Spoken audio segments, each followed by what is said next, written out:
I am a house wife. நான் house wife. வேலைக்கு எங்கேயுமே என்னால் போக முடியல. காரணம் என்னென்னா, என்னோடய குழந்த குடும்பம் அப்படின்றதுனால என்னால் வேலைக்கு எங்கேயும் போக முடியல.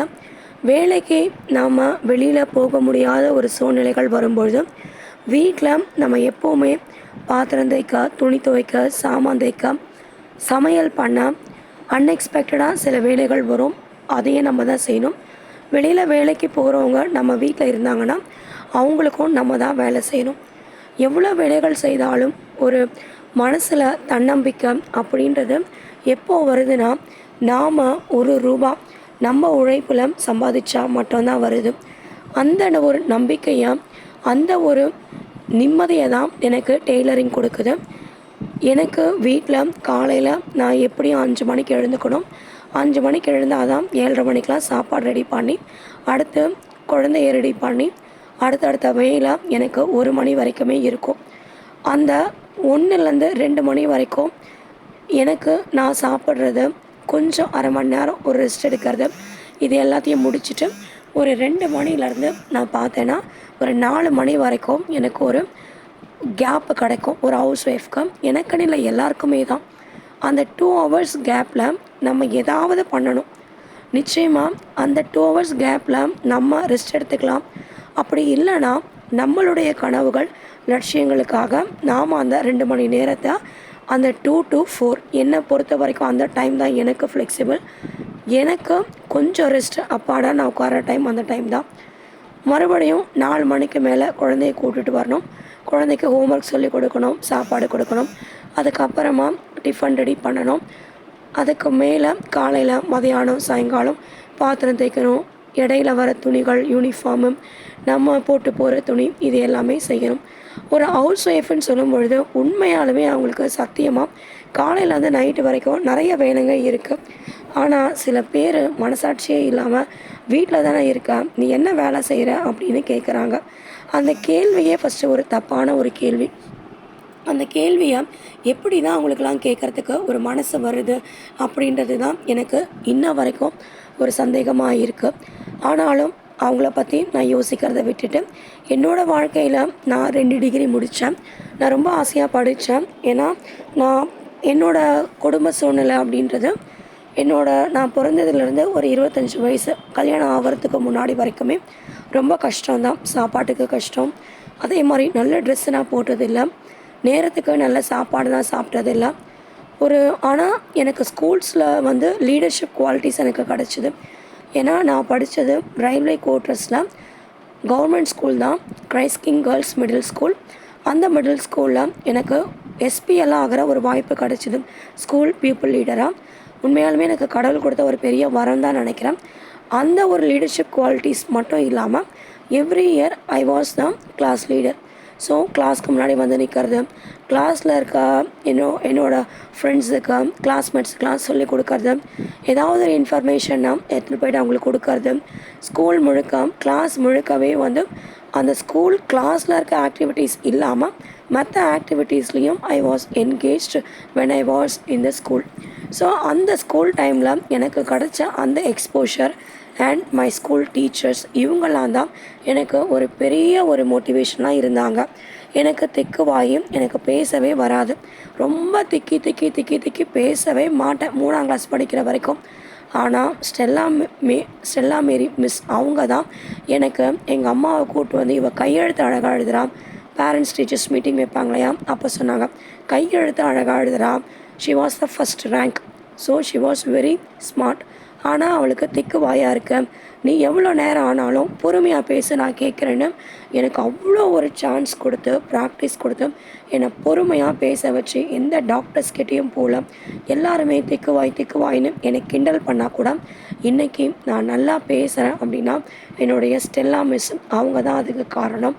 அதனால் என்னோடய வாழ்க்கையில் எனக்கு ஸ்கூலில் கிடச்ச ஒரு பெரிய ஒரு டீச்சர்ஸோட பிளெஸ்ஸிங்ஸு, அங்கே எனக்கு கிடச்ச ஒரு பெரிய எக்ஸ்போஷரும், அதெல்லாம் தான் இன்றைக்கி நான் இவ்வளோ ஒரு தன்னம்பிக்கையாக இருக்கேன். இன்றைக்கி நான் தொடர்ந்து பேசுகிறேன்னா நான் ஒரு திக்குவாய் அப்படின்றத என்னால் நம்பவே முடியல. எனக்கு ஸ்கூலில் கிடச்ச என்னோடய டீச்சர்ஸ் அவங்க கொடுத்த ஒரு பெரிய சப்போர்ட்ஸ்னால தான் இன்றைக்கி நான் உங்கள் முன்னாடி திக்குவாயாக இல்லாமல் நல்லா நான் பேசுகிறேன். ஸோ உங்களோட வாழ்க்கையில் நிச்சயமாக பெரிய பெரிய விஷயங்கள் எல்லாமே உங்களுடைய ஸ்கூல்ஸில் நிச்சயமாக நடந்திருக்கும். நீங்கள் ஷேர்ஸ் பண்ணுங்கள் கமெண்ட்ஸில். அதே மாதிரி ஸ்கூல் முடிச்சிட்ட உடனே அடுத்து என்னோடய காலேஜில் என்னோடய அம்மா அப்பா 2 பேருமே கூலி வேலை செய்கிறவங்க தான். நானும் நல்ல ட்ரெஸ்ஸும் நல்ல சாப்பாடும் அதே மாதிரி நல்ல வசதியான ஒரு ஆடம்பரமான ஒரு வாழ்க்கையை தேவைக்கே நான் செலவு பண்ணுறது முடியல வீட்டில். அந்த அளவுக்கு ஒரு கஷ்டமான ஒரு சூழ்நிலை. ஆனால் அது எல்லாத்தையுமே தாண்டி எனக்கு நான் 10th 451 எடுத்தேன் அவுட் ஆஃப் 500க்கு. அதே மாதிரி 12th 1027 எடுத்தேன் அவுட் ஆஃப் 1200க்கு. ஐ வாஸ் அ நான் டியூஷன் ஸ்டூடெண்ட். டியூஷனுக்குலாம் எதுக்குமே நான் போனதே கிடையாது. என்னுடைய ஃப்ரெண்டு கீதாலக்ஷ்மி, லலிதா, ராஜாத்தி, என்னோடய கிளாஸ்மேட்ஸு இவங்க எல்லாருமே சேர்ந்து தான் அவங்க டியூஷன் போனால் கூட எனக்கு சொல்லிக் கொடுப்பாங்க. இந்த சம் இப்படி போடணும், இந்த கால்குலேஷன்ஸ் இப்படி வரணும்னு. ஸோ என்னோடய டீச்சர்ஸும் என்னோடய ஃப்ரெண்ட்ஸும் இவங்க எல்லாருக்குமே நான் தேங்க் பண்ணுறேன். அதுக்கப்புறமா என்னோடய காலேஜுன்னு வரும்பொழுது எனக்கு சீட்டு மெட்ராஸ் கிறிஸ்டின் காலேஜ் அமரன் மூவியில் பார்த்துருப்பீங்க. அந்த காலேஜ் என்னோடய வீட்டுக்கு ஒரு 10 minutes வாக்கபிள் டிஸ்டன்ஸில் தான் இருக்குது. ஆனாலும் எனக்கு சீட்டு எனக்கு அப்ளிகேஷன் போடும்போது எனக்கு கிடைக்கல. அப்போது எங்கள் அக்காவோட கிளாஸில் படித்தவங்க தான் கிறிஸ்டியன் டேரன்னா. உண்மையிலேயே அவங்களுக்கு பார்த்து தான் ஒரு மனிதாபிமானம்னா என்ன, எவ்வளவு தான் நம்ம உயர்ந்த இடத்துல இருந்தாலும் கூட நம்மளை விட கஷ்டப்படுறவங்க, ஏழைங்க, அனாதைங்க, ஆதரவு இல்லாதவங்க கிட்ட அன்பால் நாம் அவங்களுடைய வாழ்க்கையில் ஒரு பெரிய மாற்றத்தை ஏற்படுத்த முடியும். நான் படித்தது எல்லாமே கிறிஸ்டியன் ஸ்கூல் தான். ஜீசஸை, ஆண்டவரை, அதே மாதிரி மாதாமாவை நான் நேரில் பார்த்தது கிடையாது. ஆனால் கிறிஸ்டியன் டேர் அண்ணாவை நான் பார்க்கும்போது அத்தனை கிறிஸ்டியானிட்டியில் கிறிஸ்டியன் அந்த பைபிள் படிக்கிறது, அந்த ஒரு வசனங்கள் வாசிக்கிறது எப்படி எனக்கு ஒரு பெரிய ஒரு தன்னம்பிக்கையை, ஒரு ஸ்பிரிச்சுவாலிட்டியை எனக்கு கொடுத்தாங்களோ அதே அளவு நம்பிக்கையை, ஒரு விசுவாசத்தை அவங்களுடைய முகத்தில் பார்த்தேன். என்கிட்ட அவங்க அன்பாக கூட பிறந்த சகோதரி மாதிரி நடந்துக்கும் போது இப்படியும் உலகத்தில் கடவுள் மேலே, ஆண்டவர் மேலே பக்தியாக இருக்க முடியுமா அப்படின்றத நான் உணர்ந்தேன். எனக்கு மதங்கள் வேறு இருந்தாலும் கூட என்னோடய வாழ்க்கையில் நான் படித்ததை முழுக்கவே கிறிஸ்டியன் ஸ்கூலு, கிறிஸ்டியன் இன்ஸ்டிடியூஷன் தான். இன்றைக்கி என் குழந்தை படிக்கிறதும் கிறிஸ்டியன் இன்ஸ்டிடியூஷன் தான். அதே மாதிரி Peter nursery and primary school. இப்போ நான் 6வது போட்டிருக்கிறதும் மாற்றி சேர்த்துக்கிறதும் Alpha matriculation higher secondary school. அதுவும் அந்த ஸ்கூலும் கிறிஸ்டியன் ஸ்கூல் தான். அதனால் என்னோடய வாழ்க்கையில் நாங்கள் ஒரு இந்துவாக இருந்தாலும் கூட ஆண்டவரையும் அவருடைய அற்புதங்களையும் உண்மையிலேயே எங்கள் வாழ்க்கையில் நாங்கள் நிறையவே அனுபவிச்சு வந்துட்ருக்கோம். கிறிஸ்டியன் டேர் அண்ணாவுக்கு எனக்கு அவங்களுக்கு எத்தனை தடவை நன்றி சொன்னாலும் என்றைக்குமே அவங்க என் வாழ்க்கையில் ஒரு பெரிய தீபத்தை மலை மேலே கொண்டு போயிட்டு ஒரு விளக்கை ஏற்றினா அந்த விளக்கு எப்படி அந்த ஊர் முழுக்க வெளிச்சம் கொடுக்குமோ அந்த விளக்கு, அதே மாதிரியே என்னோடய வாழ்க்கையில் ஒரு பெரிய அகல் விளக்க எவ்வளோ கஷ்டங்களை மீறி எனக்காக பிஎஸ்சி சீட் மேக்ஸ் எனக்கு அவங்க அப்பா கிட்ட சொல்லி எனக்கு வாங்கி கொடுத்தாங்க. இன்றைக்கும் அவங்க ஏற்றின அந்த விளக்க, அந்த ஒளியை இன்றைக்கி படிக்க முடியாத, ஆதரவில்லாத, வசதி இல்லாத, தாய் தகப்பன் இல்லாத, ஒரு தன்னம்பிக்கை இல்லாத ஒரு குடும்பத்தில் பிறக்கிற வாழ்கிற பிள்ளைகளுக்கு, குழந்தைகளுக்கு ஒரு ப்ரைமரி எஜுகேஷன், நான் காலேஜ் லெவலில் போகணும், 10th 12th சொல்லிக் கொடுக்கணுன்ற ஆசை கூட எனக்கு கிடையாது. எனக்கு அந்த குழந்தைங்க ஸ்கூலுக்கு போகணும், அஆஇலேருந்து 1 2லேருந்து கணக்கு, இங்கிலீஷு நல்லா தாய்மொழியை சொல்லிக் கொடுக்கணும் அப்படின்றது தான் என்னோடய ஆசை. இந்த ஆசை எதுக்காக இந்த அளவுக்கு நான் போராடுறேன்னா, எனக்கு சொல்லிக் கொடுத்தவங்க, என்னோடய ஃப்ரெண்ட்ஸும், டீச்சர்ஸும், காலேஜில் என்னோடய ப்ரொஃபஸர்ஸும் என்னை நம்பி எனக்கு நான் நல்லா படிப்பேன் அப்படின்ற ஒரு சீட்டு வாங்கி கொடுத்தேன்.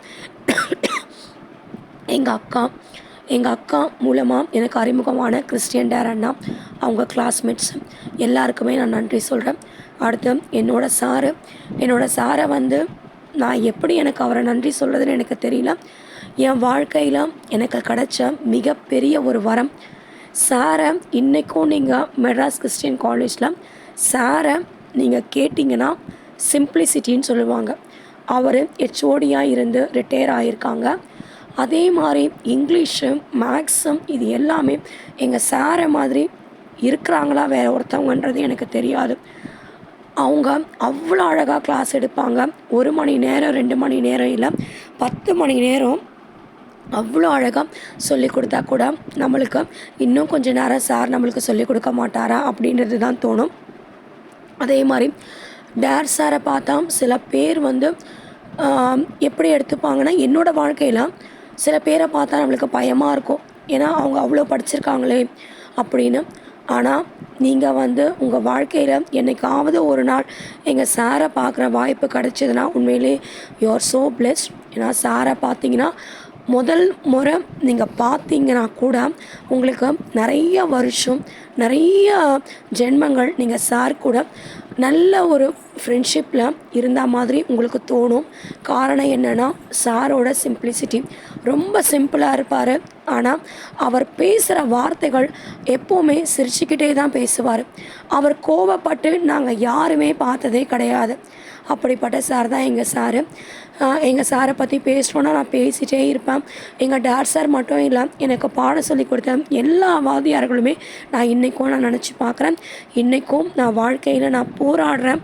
நிச்சயமாக என்னோடய காலேஜுக்கும் நான் படித்த ஸ்கூலுக்கும் எனக்கு பாடம் சொல்லி கொடுத்த ஆசிரியர்கள், மாதிரி ப்ரொஃபஸர்ஸும் எல்லாருக்குமே லதாவுக்கு இன்றைக்கி நல்லா இருக்கா அப்படின்னு அவங்க எல்லாருமே சந்தோஷப்படுற அளவுக்கு நான் உண்மையிலேயும் இந்த உலகத்துக்கு ஒரு பெரிய ஒரு படிப்பை, ஒரு கல்வியை நான் கொடுக்கணும் அப்படின்றது தான் என்னுடைய மிகப்பெரிய ஒரு லட்சியம். இப்போ நான் டிஎன்பிஎஸ்சி குரூப் 4 எக்ஸாமுக்கு நான் படிக்கிறேன்.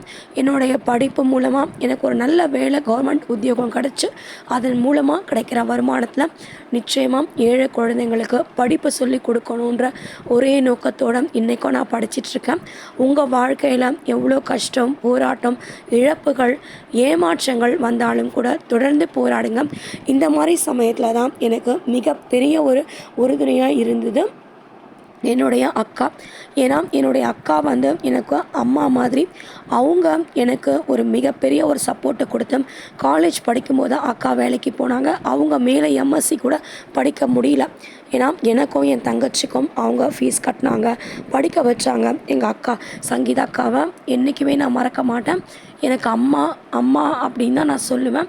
அந்த அளவுக்கு எனக்கு இன்ன வரைக்கும் என்னோட ஒவ்வொரு ஸ்டேஜ்லேயும் எனக்கு பக்கபலமாக இருந்து எனக்கு தன்னம்பிக்கையை கொடுத்து நல்லதை சொல்லி கொடுத்து நாங்கள் இருக்கிறோம் அப்படின்ற ஒரு தன்னம்பிக்கையை கொடுக்கறது அக்கா. அவங்களுக்கு நான் மனமார்ந்த நன்றி சொல்கிறேன்.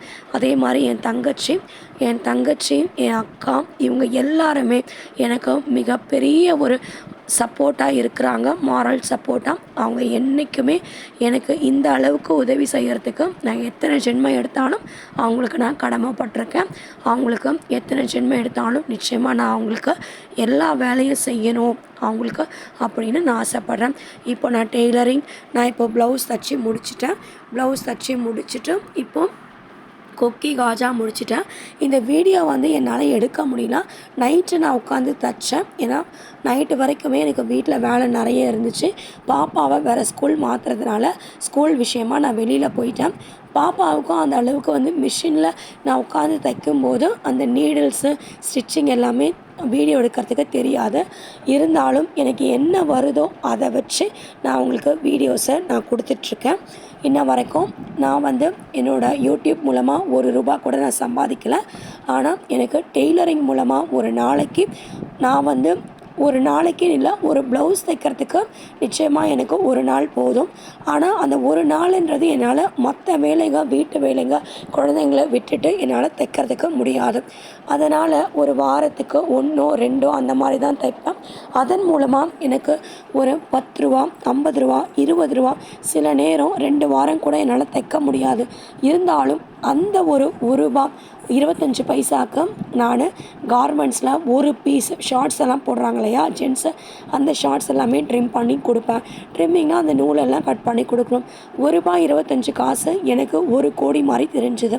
காரணம் என்னென்னா, ஒரு ஹவுஸ் ஒய்ஃபாக இருந்தாலும் கூட சொந்த உழைப்பில் நாம் சம்பாதிக்கும் போது அதனுடைய மதிப்பு உண்மையாலுமே வேறு லெவல் தான் ஃப்ரெண்ட்ஸ். ஸோ உங்கள் வாழ்க்கையில் நீங்கள் தோத்துட்டீங்க, கஷ்டப்படுறீங்க, போராடுறீங்கன்னு கவலைப்படாதீங்க. அந்த கஷ்டங்களில் இருக்கிற வாய்ப்புகளை தேடி நிச்சயமாக நீங்கள் முன்னேற பாருங்கள். என்னோடய பாப்பாவுக்காக தான் நான் ஒரு 5 வருஷம் முன்னாடி கோயிலுக்கு போயிருந்தேன். இதே மாதிரி 1வது சேர்க்கணுன்னு. அப்போது அவங்களுக்கு வண்டலூர் வழித்துணை பாபா கோயிலில் யூடியூப் எடுத்ததுனால தான் இன்றைக்கி நான் 5 வருஷமாக யூடியூப்பு என்னோட சொந்த யூடியூப்பாக நான் பண்ணிகிட்ருக்கேன். அந்த கஷ்டம், நான் வேலைக்கு போகலை அப்படின்ற ஒரு கஷ்டம் இருந்தாலும் கூட என்னோடய குழந்தையால் தான் இன்றைக்கி நான் யூடியூப் பண்ணிகிட்ருக்கேன். என்னோடய குழந்த 5 வருஷமாக எனக்கு யூடியூப்பு வீடியோஸு அதெல்லாம் பற்றி எதுவுமே அவளுக்கு தெரியாது. இப்போது 6வது வருஷம் என் குழந்தை என் கூட வந்து வீடியோவுக்கு நிற்கிறாங்க. அதே மாதிரி எனக்கு கூட மாட வேலை செய்கிறாங்க, வீடியோஸ்க்கும் சப்போர்ட் பண்ணுறாங்க, எனக்கும் வீடியோ எடுத்து கொடுக்குறாங்க. 5 வருஷம் நான் இந்த யூடியூப்பு எனக்கு வீடியோ எடுக்க யாரும் ஆள் கிடையாது, எனக்கு ரொம்ப கஷ்டமாக இருக்குது, எனக்கு எடிட்டிங் பற்றி எதுவுமே தெரியாதுன்னு நினச்சிருந்தேன்னா இன்றைக்கி என்னோடய பாப்பாவோ மற்றவங்களோ என்னுடைய திறமைகள் தெரியாமலேயே போயிருக்கும் எல்லாருக்கும். அதனால் உங்களுக்கு என்ன விஷயங்கள் வருதோ அந்த விஷயங்களை அறகுறையாக இருந்தால் கூட பரவாயில்லன்னு நீங்கள் பண்ணுங்கள். உங்களை பற்றி குறை சொல்கிறவங்க, கேலி பேசுகிறவங்க, சிரிக்கிறவங்க என்ன பண்ணாலும் பண்ணிட்டு போட்டோம். தொடர்ந்து நீங்கள் உங்கள் குறிக்கோளில் உங்கள் வாழ்க்கையில் நீங்கள் போராடுங்க. நிச்சயமாக ரூபாவாக இருந்தாலும் டெய்லரிங் மூலமாக உங்களால் சம்பாதிக்க முடியும். தைரியமாக நீங்கள் போராடுங்க. என்னோடய வாழ்க்கையில் டெய்லரிங் மிகப்பெரிய ஒரு சப்போர்ட்டாக இருக்குது இன்ன வரைக்கும். இந்த யூடியூப்பை நிச்சயமாக நீங்களும் ஒரு ஹவுஸ் ஒய்ஃபாக இருந்தீங்கன்னா சின்ன சின்ன வீடியோஸை எடுத்து போடுங்க. எடுத்து போட்டிங்கன்னா நிச்சயமாக என்னைக்காவது ஒரு நாள் உங்களுடைய வாழ்க்கையில் இந்த யூடியூப் மூலமாக ஒரு வருமானம் கிடைக்கும். அப்படி இல்லைனா கூட நீங்கள் உழைக்கிற உழைப்பு, உங்களுடைய திறமை வெளி உலகத்துக்கு நிச்சயமாக தெரியும். முன்னேறுங்க, போராடுங்க.